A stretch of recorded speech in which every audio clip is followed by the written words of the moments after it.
Assalamu alaikum wa rahmatullah. Dear SSC learners, I hope you are well. Alhamdulillah, I am also well. আজকে আমি তোমাদের Chittagong board 2020 সালে যে passage ন্যারেশনটি এসেছিল সেটি নিয়ে কথা বলবো।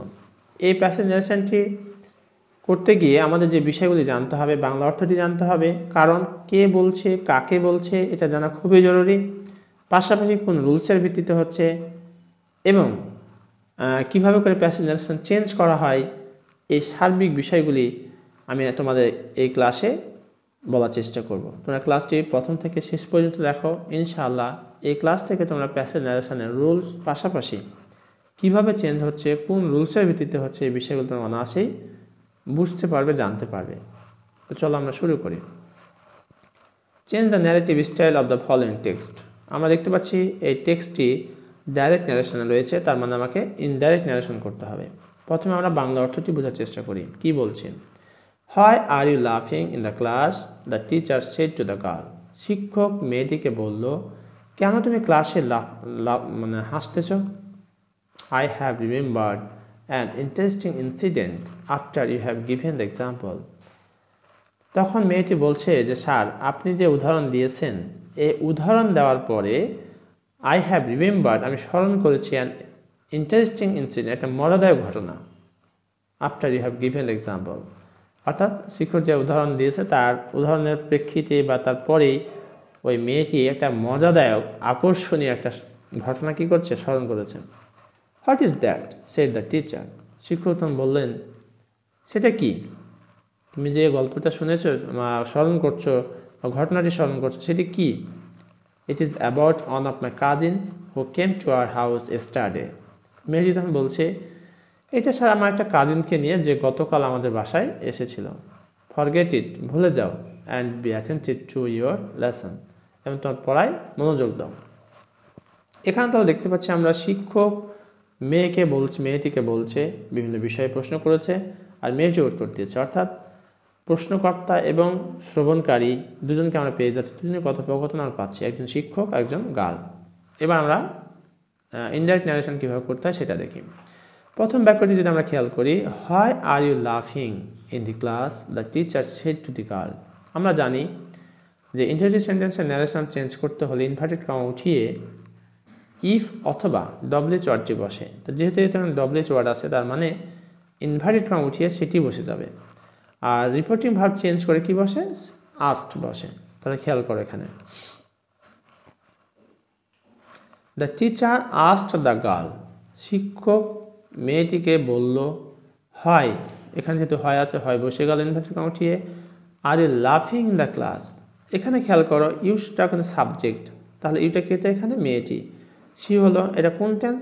হয় আর ইউ লাফিং in the class, present continuous, তাহলে কোনটা হবে? পাস্ট কন্টিনিউয়াস হয়ে যাবে। The teacher asked the girl why she was লাফিং ইন দি ক্লাস। এবার আমরা পরের ব্যাপারটি দেখব, I have remembered an interesting incident after you have given the example. তাহলে এই উক্তিটি কিন্তু মেয়েটি বলল, তাহলে দ্য গার্ল, পরেরটা দেখি আমরা, দ্য গার্ল রিপ্লাইড, মেয়েটি উত্তর দিল, দ্যাট, ইনভার্টেড কমাতে কি বসাবো? দ্যাট। এবার আই আছে, তাহলে আই মানে মেয়েটি, দ্যাট সি, আর এটা কোন টেন্স? আই হ্যাভ রিমেম্বার্ড, এটা হচ্ছে প্রেজেন্ট পারফেক্ট টেন্স, তাহলে কোন টেন্স হবে? পাস্ট পারফেক্ট টেন্স হয়ে যাবে। She had remembered an interesting incident after you have given the example. এই ইউটা কিন্তু এখানে শিক্ষক, তাহলে এখানে হি হবে। After he had given the example, দেখো এখানে you have given the example, he had given the example.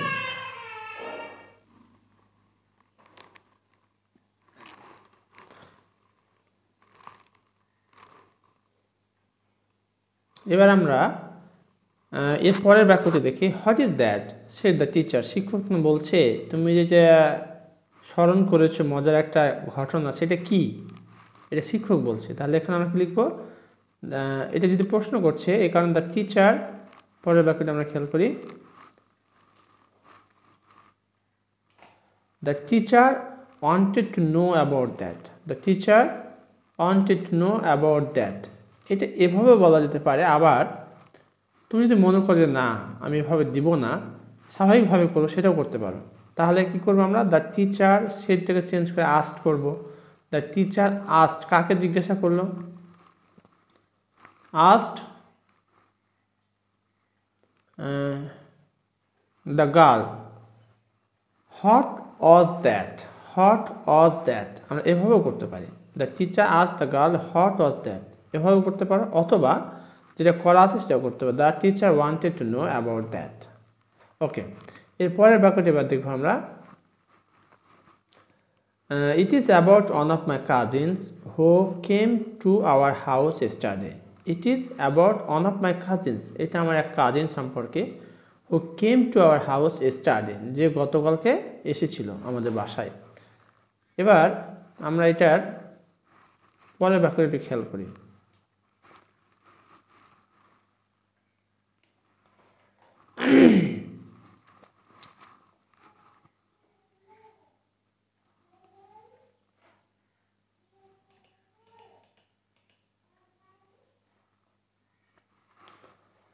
কি বলছে এখানে, it is about one of my cousins who came to our house study, এটা মেয়েটা কিন্তু বললো, ঠিক আছে।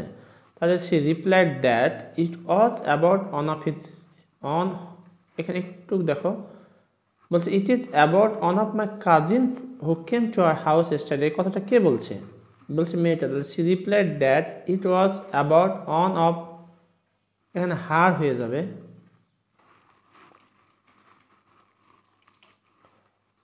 about one of her cousins, next দিতে হবে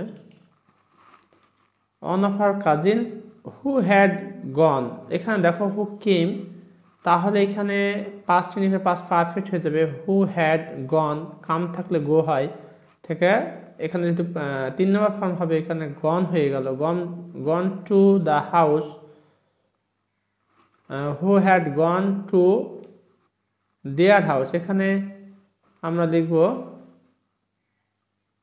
গন to their house the previous day, স্টারে তাহলে কি হয়, দ্য প্রিভিয়াস ডে, সেটি বসানো হয়েছে এখানে।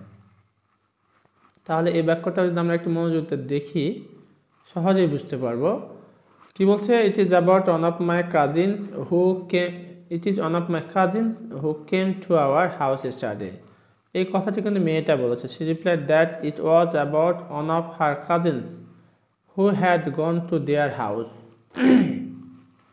এবার পরের বাক্যটা আমরা একটু খেয়াল করি। Forget it and be attentive to your lesson, শিক্ষক তখন বললেন এটা ভুলে যাও, তুমি যেগুলো চিন্তা ভাবনা করছো এগুলোর দরকার নেই। And be attentive to your lesson, এবং তুমি না পড়াশোনা মনোযোগী হও। তাহলে এটা শিক্ষক বললেন, তাহলে আমরা কি করব, শিক্ষক কি বললেন, the teacher told her to forget it, যেহেতু এটা টেম্পারারি সেন্টেন্স তাহলে মূল ভাবে পুরো টু বসে যাবে ইনভার্টেড কমা উঠিয়ে, two forget it and be attentive to her lesson. যে ভিউয়ার্স, এতক্ষণ পর্যন্ত আমরা চট্টগ্রাম বোর্ড 2020 এসএসসি পরীক্ষায় যে প্যাসেজ ন্যারেশনটি এসেছিল সেটি নিয়ে আমরা বিস্তারিত কথা বলেছি।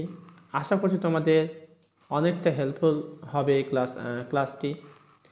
এরপরে যদি কোথাও কোনো ঘাটতি হয় অথবা বুঝতে সমস্যা হয়, সেই অংশটি কমেন্ট সেকশনে কমেন্ট করে জানিয়ে দাও।